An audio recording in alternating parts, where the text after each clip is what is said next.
Academy for professional studies education പ്ലസിലേക്ക് എല്ലാ മാന്യ പ്രേക്ഷകർക്കും സ്വാഗതം.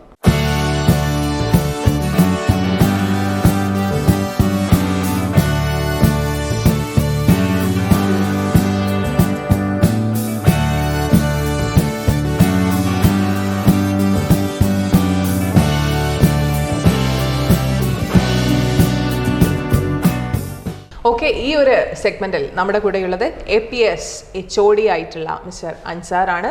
അപ്പോൾ മിസ്റ്റർ അൻസാറിനോട് ചോദിക്കാനുള്ളത്, ഒരു HOD എന്നൊക്കെയുള്ള നിലയിൽ ചോദിക്കാനുള്ളത്, CMA USA ഇത് അത്രയും ട്രെൻഡിങ് ആണ് ആൻഡ് ഒരുപാട് സ്പെഷ്യാലിറ്റീസ് ഉണ്ട് എന്ന് നമ്മൾ എല്ലാവരും അറിയുന്ന ഒരു കോഴ്സാണ്. അപ്പോൾ എന്താണ് അതിൻ്റെ ഒരു ജോബ് റോൾ ആൻഡ് അതിൻ്റെ ഒരു ഇമ്പോർട്ടൻസ് എന്തൊക്കെയാണ്? CMA USA എന്ന് പറയുന്ന ഒരു കോഴ്സിനെ കുറിച്ചിട്ട് പറയുകയാണെങ്കിൽ ഇൻസ്റ്റിറ്റ്യൂട്ട് ഓഫ് മാനേജ്മെൻറ്റ് അക്കൗണ്ടൻസ് അഥവാ IMA എന്ന് പറയുന്ന ഒരു ബോഡി US സ്ഥാപിതമായിട്ടുള്ള ഏകദേശം ഒരു 100 വർഷത്തിന് മുകളിലായിട്ട് പാരമ്പര്യമുള്ള ബോഡിയാണ് ഈ കോഴ്സ് ഓഫർ ചെയ്യുന്നത്. അപ്പോൾ നമ്മുടെ ഇന്നത്തെ കാലത്ത് നമ്മൾ കണ്ടുവരുന്ന ബിസിനസ്സുകൾക്കിടയിലുള്ള ശക്തമായിട്ടുള്ള കോമ്പറ്റീഷൻ, അതുപോലെ തന്നെ പുതിയ പുതിയ സ്ട്രാറ്റജീസിൻ്റെ ആവശ്യം പോലെയുള്ള കാര്യങ്ങളൊക്കെ വളരെ റെലവൻ്റ് ആയിട്ട് നിൽക്കുന്നൊരു മാർക്കറ്റിലാണ് നമ്മളുള്ളത്. അപ്പോൾ പണ്ട് നമ്മൾ ട്രഡീഷണലി കണ്ടുവരുന്ന ഒരു ബിസിനസ് പാറ്റേൺ അനുസരിച്ചിട്ട് ആർക്കും കച്ചവടം ചെയ്ത് ജീവിക്കാൻ പറ്റുന്ന ഒരു കാലഘട്ടമല്ല ഇത്. അപ്പോൾ സ്വാഭാവികമായിട്ടൊരു ബിസിനസ്സിൽ വളരെയധികം ക്രൂഷ്യലായിട്ട് വരുന്ന പല സാഹചര്യങ്ങളിലും വളരെ ക്രൂഷ്യൽ ഡിസിഷൻസ് എടുക്കേണ്ട സാഹചര്യങ്ങൾ ഉണ്ടാകുന്നുണ്ട്. അപ്പോൾ അങ്ങനെ വരുമ്പോൾ അവിടെയൊക്കെ നമുക്കൊരു മാനേജ്മെൻറ്റ് അക്കൗണ്ടൻറ്റ് എന്ന് പറയുന്ന ഒരു പോസ്റ്റ് അങ്ങനെ വർക്ക് ചെയ്യുന്ന ആൾക്കാർ ഉണ്ടാകുന്നത് കൊണ്ടാണ് ബിസിനസ്സിൽ നല്ല നല്ല ഡിസിഷൻസ് എടുക്കാൻ പറ്റുന്നതും ബിസിനസ്സിന് ഏറ്റവും നല്ല രീതിയിൽ മുന്നോട്ട് കൊണ്ടുപോകാൻ പറ്റുന്നതും. അപ്പോൾ ആ ഒരു മാനേജ്മെൻറ്റ് അക്കൗണ്ടൻറ്റ് എന്ന് പറയുന്ന ഒരു കാൻഡിഡേറ്റിന് സർട്ടിഫിക്കേഷൻ കൊടുത്ത് അംഗീകരിക്കുന്ന ഒരു കോഴ്സാണ് സർട്ടിഫൈഡ് മാനേജ്മെൻറ്റ് അക്കൗണ്ടിങ് അഥവാ CMA USA എന്ന് പറയുന്നത്. നമുക്ക് കമ്പാരിറ്റീവ്ലി വളരെ ചെറിയൊരു ഷോർട്ട് പീരീഡ് ഓഫ് ടൈം കൊണ്ട് കംപ്ലീറ്റ് ചെയ്യാൻ പറ്റുന്ന, എന്നാൽ സിലബസിൽ വെച്ച് ഏറ്റവും നല്ല, ഏറ്റവും അപ്ഡേറ്റഡ് ആയിട്ടുള്ള, ഏറ്റവും റെലവൻ്റ് ആയിട്ടുള്ള കാര്യങ്ങൾ പഠിപ്പിക്കുകയും ചെയ്യുന്ന ഒരു പാറ്റേൺ ഓഫ് സിലബസ് കൊണ്ടുവന്നിട്ടുള്ള ഒരു കോഴ്സ് കൂടിയാണ് CMA USA എന്ന് പറയുന്നത്.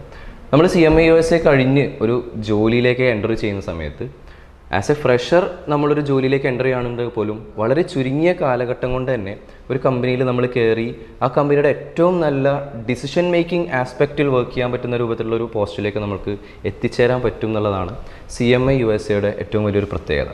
അപ്പോൾ ഇന്നത്തെ കാലഘട്ടത്തിൽ എല്ലാ ആൾക്കാരും വളരെ ഫാസ്റ്റ് മൂവ്മെൻറ്റ് ആഗ്രഹിക്കുന്ന ആൾക്കാരാണ്. അപ്പോൾ അങ്ങനെ ഉണ്ടാകുമ്പോൾ ഈ ചെറിയൊരു ഷോർട്ട് പീരീഡ് ഓഫ് ടൈം മാത്രം ഇൻവെസ്റ്റ് ചെയ്യുന്നു, എന്നാൽ ഒരു കമ്പനിയിൽ നമ്മൾ എൻറോൾ ചെയ്ത് കഴിഞ്ഞ് കഴിഞ്ഞാൽ അവിടെ ഏറ്റവും നല്ല പൊസിഷനിലേക്ക് നമുക്ക് വളരെ പെട്ടെന്ന് എത്തിച്ചേരാൻ പറ്റുന്നു പോലെയുള്ള പ്രത്യേകതകളാണ് CMA USA മറ്റുള്ള കോഴ്സുകളായിട്ടൊന്ന് വ്യത്യസ്തമാക്കുന്നത്.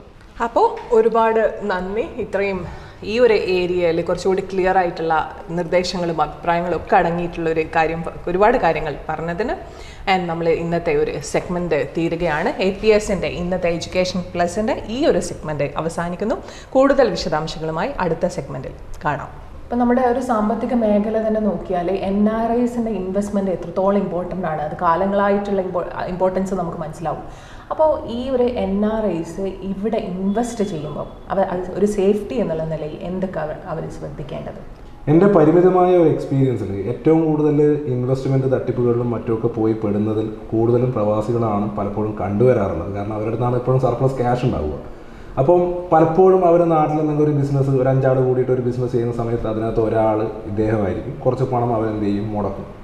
അങ്ങനെ മുടക്കി ചിലപ്പോൾ ഒരു 6 മാസം കഴിയുമ്പോൾ, 1 വർഷം കഴിയുമ്പോൾ ഈ സ്ഥാപനങ്ങൾ മിക്കതും അടച്ചുപൂട്ടുന്നതാണ് ശ്രദ്ധയിൽപ്പെടാറുള്ളത്. ഓക്കെ, അപ്പോൾ നമ്മളെ സംബന്ധിച്ചിടത്തോളം ഒരു NRIസിന് നമ്മൾ ഏതെങ്കിലും ഒരു മേഖലയിൽ ഇൻവെസ്റ്റ് ചെയ്യാൻ ഉദ്ദേശിക്കുന്നുണ്ടെങ്കിൽ അറ്റ്ലീസ്റ്റ് ആ മേഖലയെക്കുറിച്ച് വ്യക്തമായ ധാരണ ആ പ്രവാസി സുഹൃത്തിന് ഉണ്ടായിരിക്കണം.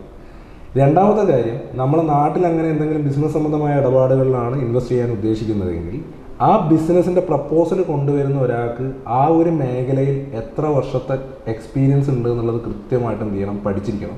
മൂന്നാമത് അദ്ദേഹത്തിൻ്റെ ബാക്ക്ഗ്രൗണ്ട്, നമ്മൾ ഫ്രണ്ടിൽ കാണുന്ന ഒരു അപ്രോച്ചും അപ്പിയറൻസും മാത്രം വെച്ചിട്ട് എന്ത് ചെയ്യരുത്, പണം ഇൻവെസ്റ്റ് ചെയ്യരുത്. അവരുടെ ബാക്ക്ഗ്രൗണ്ട് കൃത്യമായിട്ട്, ഫാമിലി ബാക്ക്ഗ്രൗണ്ട് എന്താണെന്നുള്ളതിനെക്കുറിച്ചൊക്കെ കൃത്യമായിട്ട് മനസ്സിലാക്കണം. ഒരു കല്യാണ ആലോചന നടത്തുന്നത് പോലെ എന്ത് ചെയ്യണം, കാര്യങ്ങളെക്കുറിച്ച് പഠിച്ചതിന് ശേഷം മാത്രമൊക്കെ ഇൻവെസ്റ്റ്മെൻറ്റിൻ്റെ പാർട്ടിലേക്ക് തന്നെ പോകാൻ പാടുള്ളൂ. മൂന്നാമത്തെ ഒരു കാര്യം, നിങ്ങളുടെ അടുത്ത് ആരെങ്കിലും എന്തെങ്കിലും പ്രപ്പോസലുമായിട്ട് വന്നു കഴിഞ്ഞാൽ ആ പ്രപ്പോസൽ കൊണ്ടുവരുന്ന ആൾ എത്ര തുക അതിനകത്ത് ഇൻവെസ്റ്റ് ചെയ്യുന്നുണ്ട് എന്നുള്ളതും കൂടി ഭയങ്കര ഇമ്പോർട്ടൻ്റ് ആണ്. ഒരാൾ പ്രപ്പോസൽ കൊണ്ടുവരുന്നു, നാട്ടുകാരുടെ പൈസ വാങ്ങിച്ചിട്ട് അയാൾ ബിസിനസ് ചെയ്യുന്നതാണ് എന്നുണ്ടെങ്കിൽ അയാൾക്ക് ബിസിനസ്സിൽ എത്രത്തോളം ശ്രദ്ധയുണ്ടാവുമെന്ന് നിങ്ങൾ എന്ത് ചെയ്താൽ മതി, ഒന്ന് ആലോചിച്ച് നോക്കിയാൽ മതി. അദ്ദേഹത്തിൻ്റെ പണം കൂടി അതിനകത്ത് ഇൻവെസ്റ്റ് ചെയ്യുന്നുണ്ടെങ്കിൽ സ്വാഭാവികമായിട്ടും അദ്ദേഹത്തിൻ്റെ കൺസേൺ എന്തായിരിക്കും, കൂടുതലായിരിക്കും. അപ്പം ഈ പ്രവാസി സുഹൃത്തുക്കൾ ബിസിനസ് സംബന്ധമായ പ്രപ്പോസലുകൾ വന്നു കഴിഞ്ഞാൽ ഏറ്റവും ബെസ്റ്റ് നല്ല ഫൈനാൻഷ്യൽ എക്സ്പേർട്ട്, നല്ല ചാർട്ടേഡ് അക്കൗണ്ടന്റിനെയോ കോസ്റ്റ് അക്കൗണ്ടന്റിനെയോ കമ്പനി സെക്രട്ടറീസിനൊക്കെ നേരിട്ട് കണ്ട് 1-2 കൺസൾട്ടേഷൻ എടുത്തതിന് ശേഷം മാത്രം ഇൻവെസ്റ്റ് ചെയ്യാൻ വേണ്ടി ഇറങ്ങുക. ഒരിക്കലും നിങ്ങളെ ബന്ധത്തിൻ്റെ പേരിലോ ഫ്രണ്ട്ഷിപ്പിൻ്റെ പേരിലോ ഒരു ഇമോഷണൽ അറ്റാച്ച്മെൻറ്റിൻ്റെ പേരിലോ ₹1 പോലും ഒരു പ്രസ്ഥാനത്തിലും നിങ്ങൾ ഇൻവെസ്റ്റ് ചെയ്യരുത് എന്ന് മാത്രമാണ് എനിക്ക് ഈ ഒരു അവസരത്തിൽ പറയാനുള്ളത്. അപ്പോൾ കൂടുതൽ നിങ്ങൾക്ക് ഇതേപോലെയുള്ള കുറേ കാര്യങ്ങളൊക്കെ അറിയാനുണ്ടാവും. അപ്പോൾ അതിനെക്കുറിച്ചൊക്കെ നമുക്ക് വൈകാതെ എന്ത് ചെയ്യാം, ഡിസ്കസ് ചെയ്യാം. അപ്പോൾ ഞാൻ ഒരിക്കൽ കൂടി പറയുന്നു, ഫ്രണ്ട്ഷിപ്പിൻ്റെ പേരിൽ ഇമോഷണൽ അറ്റാച്ച്മെൻറ്റിൻ്റെ പേരിൽ ഒരു കാരണവശാലും ഒരു ബിസിനസ് പ്രപ്പോസലിൽ ഇൻവെസ്റ്റ് ചെയ്യരുത്. ഇനി നിങ്ങൾക്ക് പണം ഇൻവെസ്റ്റ് ചെയ്യണമെന്നുണ്ടെങ്കിൽ ഇന്ത്യയിൽ തന്നെ സെക്യൂർഡ് ആയിട്ടുള്ള രീതിയിൽ കുറേ ഇൻവെസ്റ്റ്മെൻറ്റ് ഓപ്പർച്യൂണിറ്റീസ് നമുക്കുണ്ട്. സ്റ്റോക്ക് മാർക്കറ്റിൽ ഇൻവെസ്റ്റ് ചെയ്യാം, റിയൽ എസ്റ്റേറ്റ് മേഖലയിൽ ഇൻവെസ്റ്റ് ചെയ്യാം, പിന്നെ അതേപോലെ തന്നെ മ്യൂച്വൽ ഫണ്ട് പോലെയുള്ള സംഭവങ്ങളുണ്ട്. ഇനി ഒന്നിനും താല്പര്യമില്ല, റിസ്ക് എടുക്കാൻ താല്പര്യമില്ലെങ്കിൽ ബാങ്കിൽ തന്നെ ഡെപ്പോസിറ്റ് ചെയ്താലും നല്ലൊരു ഇൻവെസ്റ്റ്മെൻറ്റ് പ്ലാനാണ്. പിന്നെ അതിനകത്ത് റിട്ടേൺ കിട്ടുന്നതിൻ്റെ എമൗണ്ട് കമ്പാരിറ്റീവ്ലി കുറവായിരിക്കും. പക്ഷേ പണം ഒന്ന് സെക്യൂർ ആയിട്ട് കിടക്കും. അതായത് എൻ്റെ പണം എൻ്റെ കയ്യിൽ തന്നെ കിടക്കും. പക്ഷേ അത് നാട്ടുകാരെ ഏൽപ്പിച്ചു കഴിഞ്ഞാൽ അയാൾ എത്രത്തോളം കൂളായിട്ട് അത് കൈകാര്യം ചെയ്യുന്നുള്ള കാര്യം നിങ്ങളൊന്ന് ശക്തമായിട്ട് ആലോചിക്കുക. ഓക്കെ, അപ്പോൾ ഇത്രയും വിലയേറിയ സാറിൻ്റെ സമയം ഞങ്ങൾക്ക് വേണ്ടി ചെലവഴിച്ചതിന് thank you. Academy for professional സ്റ്റഡീസിൻ്റെ ഇന്നത്തെ സെഗ്മെൻറ്റ് ഇവിടെ തീരുകയാണ്. അടുത്ത സെഗ്മെൻറ്റിൽ നമുക്ക് വീണ്ടും കാണാം.